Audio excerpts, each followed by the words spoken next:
কালিয়াগঞ্জ পৌরসভার 17 নম্বর ওয়ার্ডের মণ্ডলপাড়ায় তৃণমূল থেকে 50টি পরিবার যোগ দিল জাতীয় কংগ্রেসে।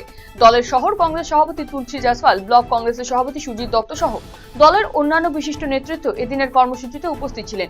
কংগ্রেস নেতৃত্বের স্পষ্ট বার্তা, কালিয়াগঞ্জে কংগ্রেসের যে পুরনো ঐতিহ্য এবং শক্তি ছিল তা আবার ফিরিয়ে আনাই মূল লক্ষ্য। শতাধিক হারিয়ে যাওয়া মোবাইল ফোন উদ্ধার করে প্রকৃত মালিকের হাতে তুলে দিল গাজল থানার পুলিশ। অনুষ্ঠানে উপস্থিত ছিলেন গাজলের বিধায়ক চিন্ময় দেব বর্মন, গাজল থানার আইসি কৌশিক ব্যানার্জি সহ অন্যান্যরা। হারিয়ে যাওয়া মোবাইল ফোন ফেরত পেয়ে খুশি মোবাইলের প্রকৃত মালিকেরা।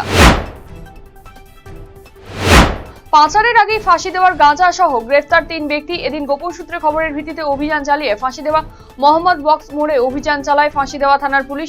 10 কেজি 300 গ্রাম গাঁজা সহ 3 জনকে গ্রেফতার করেছে পুলিশ। ধৃতদের বিরুদ্ধে এনডিপিএস আইনের ধারায় মামলা রুজু করে শিলিগুড়ি মহকুমা আদালতে পেশ করা হয়। ধৃতদের রিমান্ডে নিয়ে কোথা থেকে কোথায় এই গাঁজা পাচার করা হচ্ছিল তা তদন্ত শুরু করেছে পুলিশ।